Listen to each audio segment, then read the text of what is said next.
Testemunhos para a Igreja, volume 6, capítulo 20. Palavras de um instrutor celestial. Durante a noite eu participava de um grande grupo em que o espírito de todos os presentes estava sendo agitado com o assunto da educação.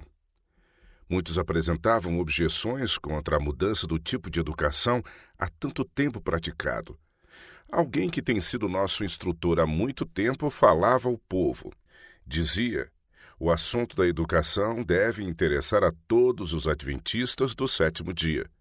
As decisões referentes ao caráter de nossa obra escolar não devem ficar na mão só dos diretores e professores. Alguns insistiam fortemente em favor do estudo de autores incrédulos e recomendavam os próprios livros condenados pelo Senhor e que, portanto, não devem de maneira alguma ser adotados. Depois de muita conversa e discussão fervorosa, nosso instrutor adiantou-se e, segurando livros que haviam sido defendidos com ardor como sendo essenciais a uma educação mais elevada, disse: vocês conseguem localizar nesses autores sentimentos e princípios que podemos, com segurança, colocar nas mãos dos alunos? O espírito humano é facilmente fascinado pelas mentiras de Satanás.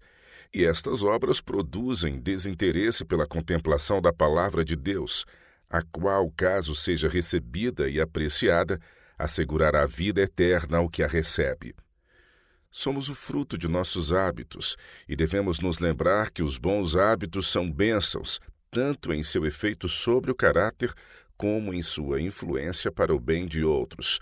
Os maus hábitos, porém, uma vez estabelecidos, exercem poder despótico, escravizando o espírito. Se alguém jamais houvesse lido uma palavra nesses livros, estaria hoje incomparavelmente mais capacitado para compreender aquele livro que, acima de todos os outros, é digno de ser estudado e que dá as únicas ideias corretas acerca da educação mais elevada.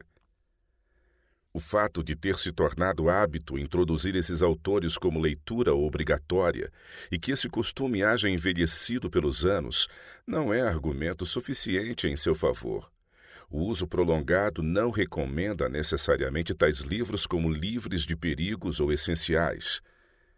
Esses livros têm levado milhares onde Satanás levou Adão e Eva, a árvore daquele conhecimento que Deus lhes proibira de receber. Tem induzido alunos a abandonar o estudo das Escrituras e em troca de uma espécie de estudo que não é essencial. Para que os alunos assim educados estejam aptos para trabalhar em favor das pessoas, terão de desaprender muito do que aprenderam.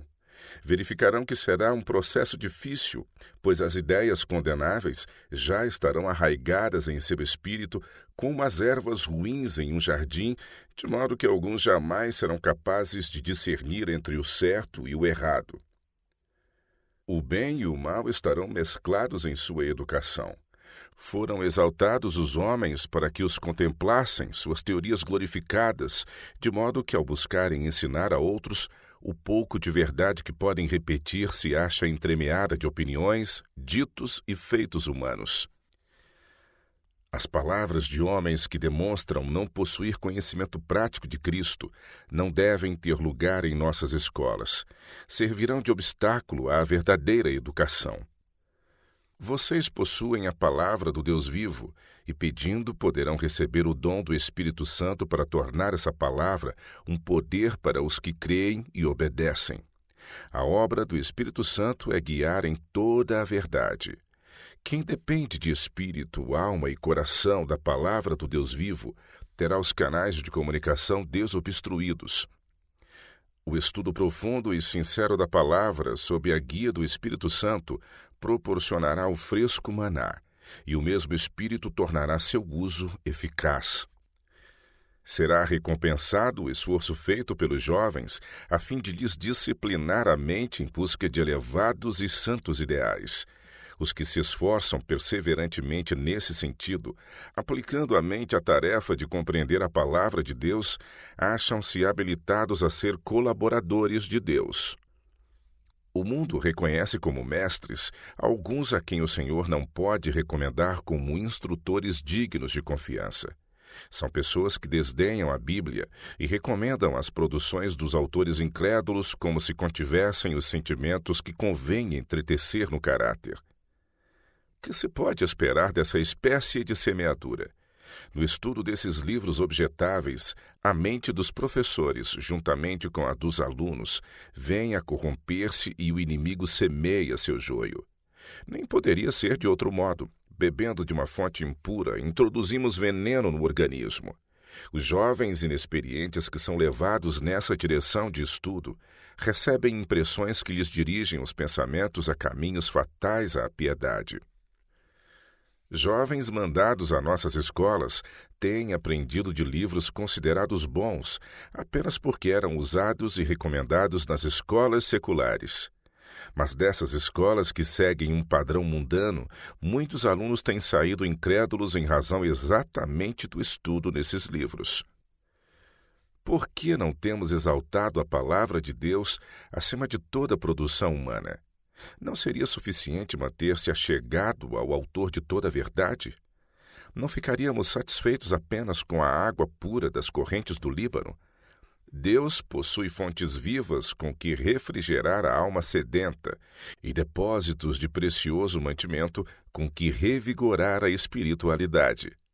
Temos de aprender com Ele, e Ele nos habilitará a dar aos que pedirem a razão da esperança que há em nós.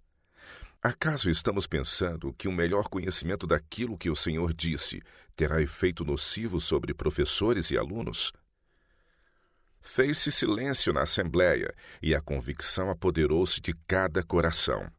Homens que se haviam julgado sábios e fortes, viram que eram fracos e faltos do conhecimento daquele livro que interessa para a salvação eterna do ser humano.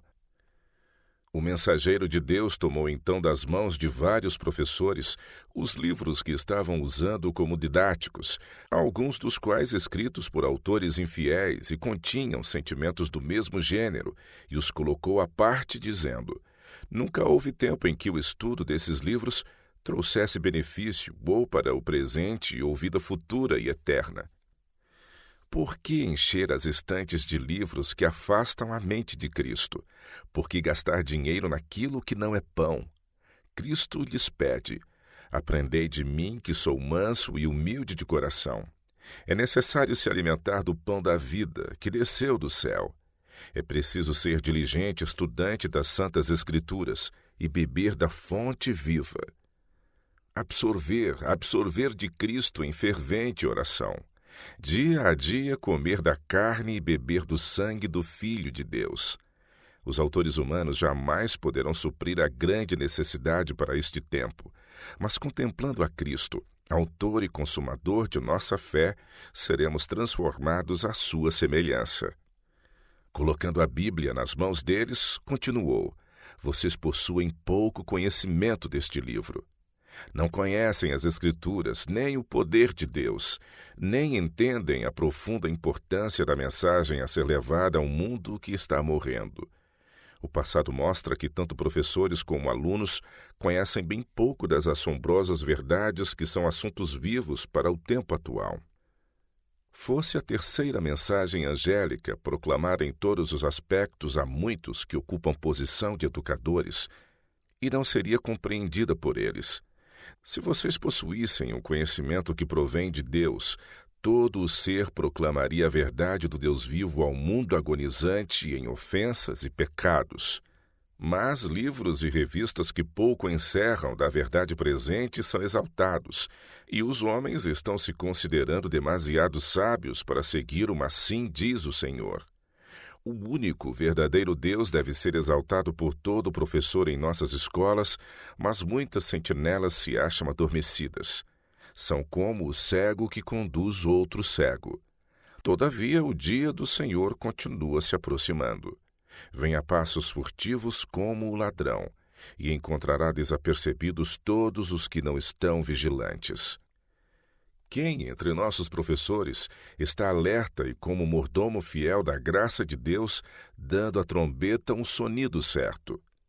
Quem está proclamando a mensagem do terceiro anjo, chamando o mundo a preparar-se para o grande dia de Deus? A mensagem que apresentamos tem o selo do Deus vivo. Apontando para a Bíblia, ele disse: as Escrituras do Antigo e do Novo Testamentos devem ser unidas na obra de preparar um povo para subsistir no dia do Senhor. Devem ser aproveitadas diligentemente as oportunidades atuais. Utilizem a palavra do Deus vivo como o livro de estudos. Caso isso houvesse sido sempre feito, alunos que estão hoje perdidos para a causa de Deus seriam agora missionários. Jeová é o único Deus verdadeiro e deve ser reverenciado e adorado.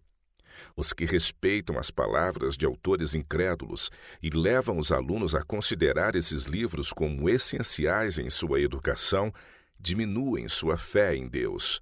O tom, o espírito e a influência desses livros são nocivos aos que deles dependem quanto ao conhecimento.